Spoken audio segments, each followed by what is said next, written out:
Assalamualaikum warahmatullahi wabarakatuh. Biridillah wali syafaati Rasulillah.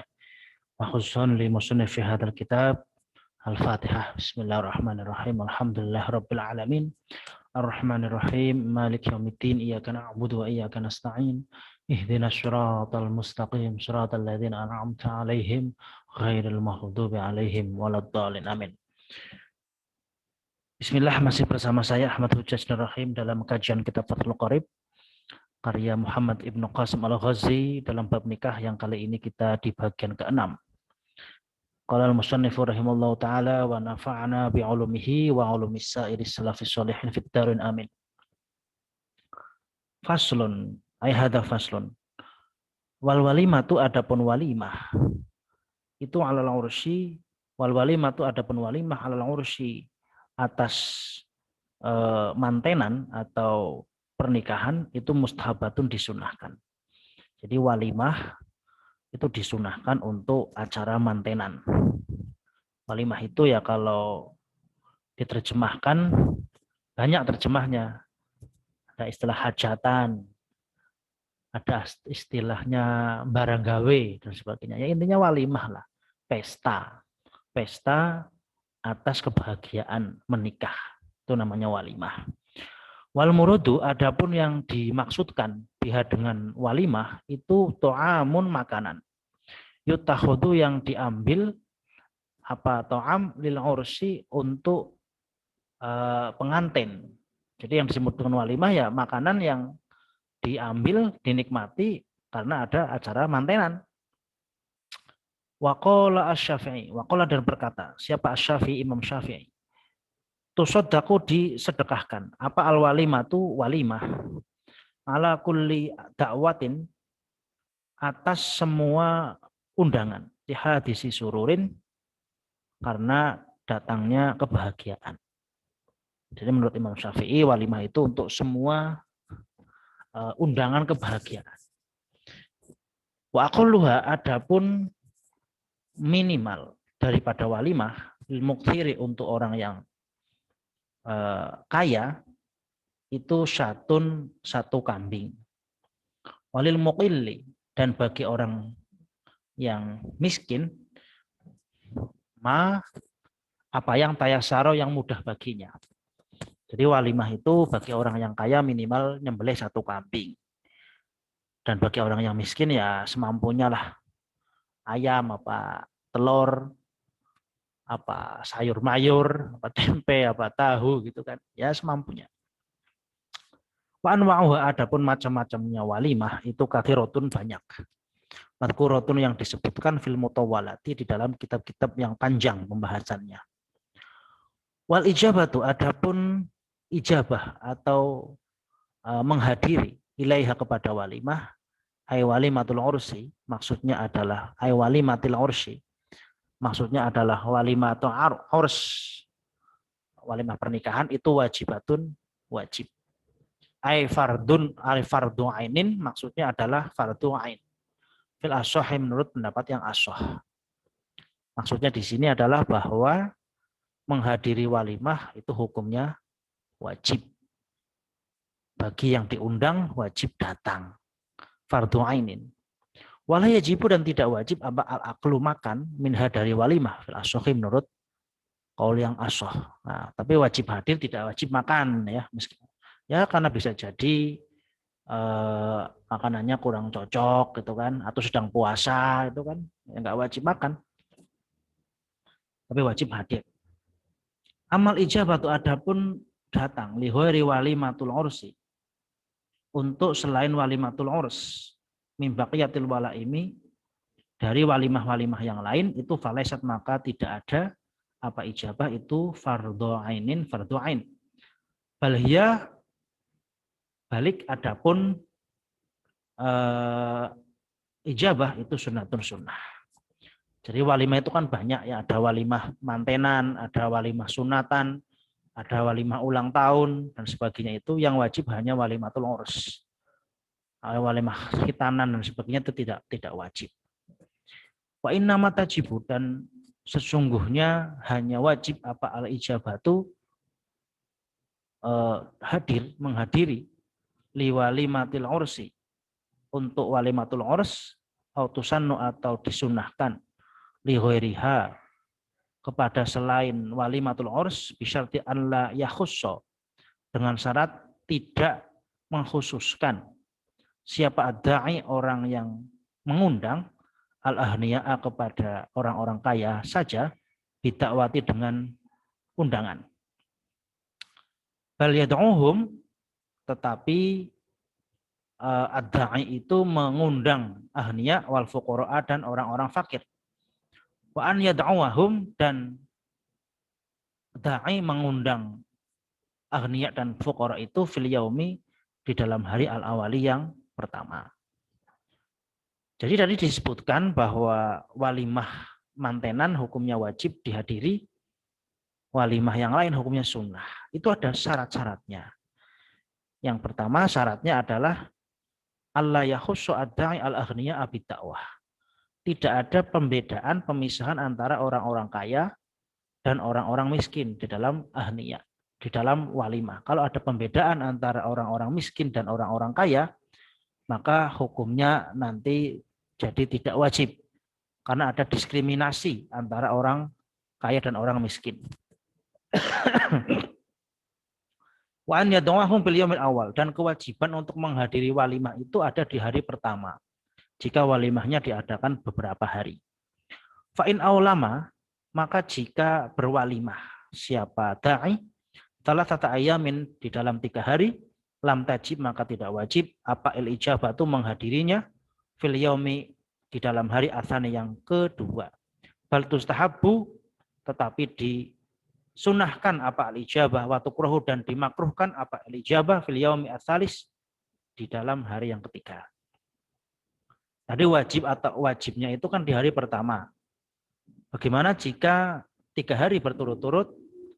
Bagaimana jika 3 hari, maka hari yang kedua hukumnya hanya sunnah, dan di hari yang ketiga hukumnya malah makruh. Wa baqiyatus syuruti, adapun syarat-syarat yang lain itu madkuratun, dan disebutkan fil mutawalati, di dalam kitab-kitab yang panjang pembahasannya. Wa qauluhu, adapun pengucapnya atau ucapannya Abi Suja atau musanniful kitab, illa man adzara, yaitu illa man adzara, lafal illa man adzara artinya illa man, kecuali orang, adzara yang uzur atau memiliki alasan siapa man. Aimani an, aimani illa min udrin, ya. Illa min udrin. Illa min udrin, kecuali sebab ada udzur. Illa min udrin, kecuali sebab ada udzur. Aimani'in, maksudnya ada sesuatu yang mencegah, menghalangi minal ijabati, dari menghadiri lil walimati, kepada walimah. Ka'an yakuna, seperti ada itu fi maudhi'id da'wati, ada di tempat undangannya, man, orang. Istilahnya man yata'adza, yang merasa tersakiti, bihi, sebab man, siapa al-wad'u, al-mad'u, orang yang diundang. Aula taliqu, atau tidak pantas, bihi, dengan man, apa bihi aula taliqu, atau tidak pantas, bihi, dengan al-mad'u, apa mujalasatuhu, duduk membersamai man.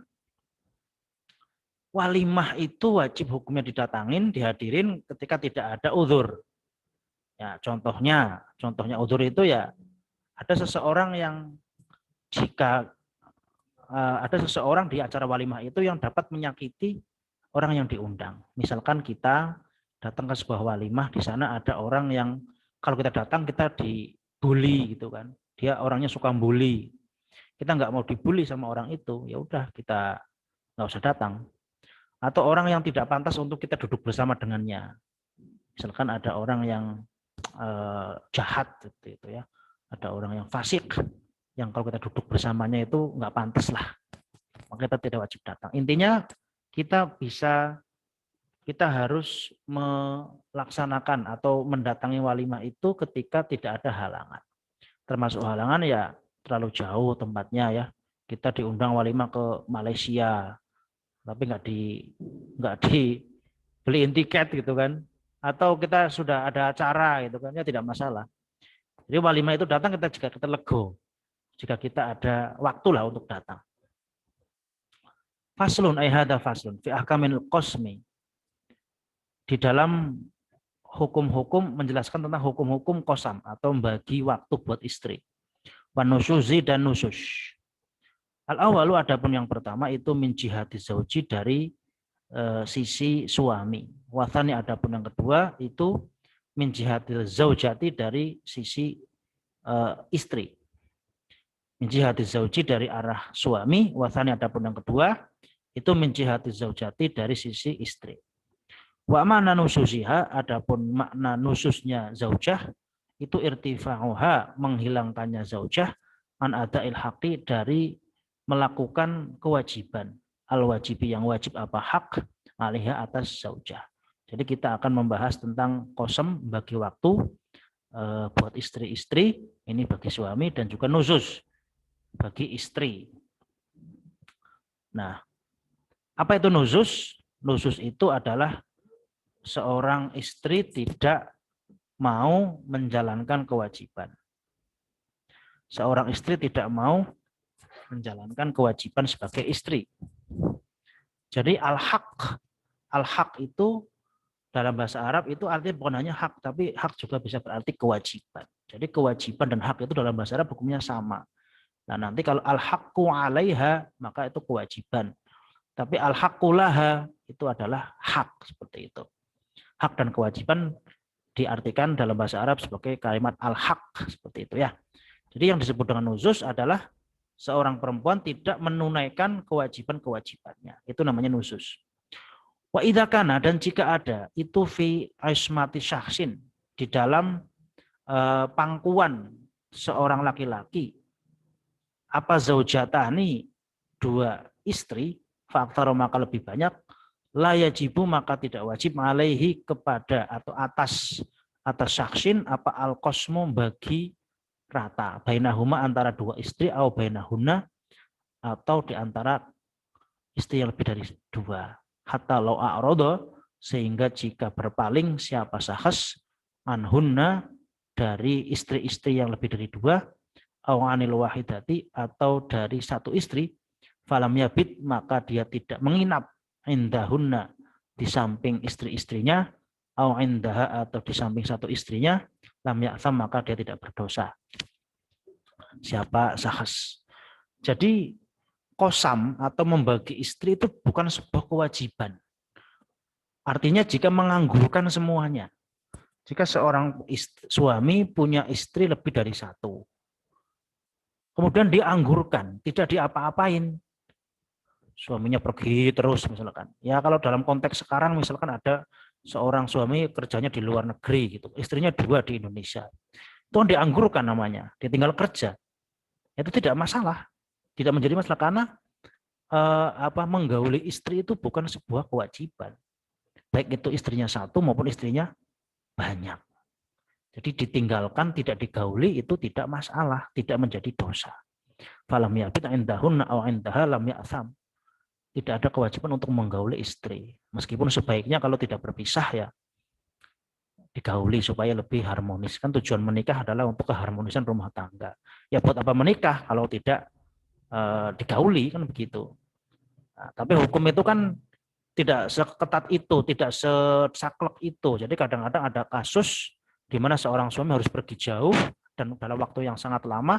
Kalau diwajibkan untuk menggauli istri, yo berat nanti kan. Orang-orang yang kerja jadi nahkoda, istrinya harus ikut. Padahal nggak mesti boleh ikut. Atau apa itu namanya, kerja-kerja yang jauh dari istri itulah. Itu kalau diwajibkan untuk menggauli istrinya, ya kasihan.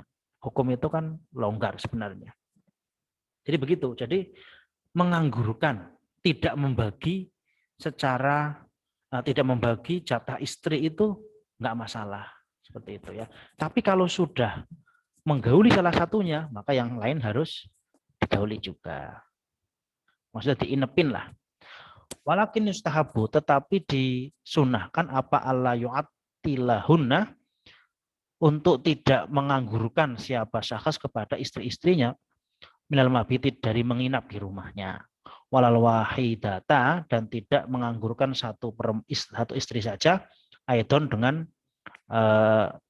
aidon saja Bi an yabita gambarannya dengan menginap siapa sahas atau zauj indahuna di sisi istri-istrinya atau di sisi satu istrinya. Wa adna darajatil wahidati, adapun yang lebih rendah ataupun yang paling rendah dari derajatnya satu istri itu an la yukhliha, hendaknya tidak mengosongkan siapa sahas kepada zaujah kul arba'i layalin pada setiap 4 malam an lailatin dari 1 malam. Jadi meskipun tidak wajib untuk menggauli istri, untuk nginep di rumahnya istri, tapi disunahkan untuk tidak mengosongkan, tidak menganggurkan istri dari nginep di rumahnya.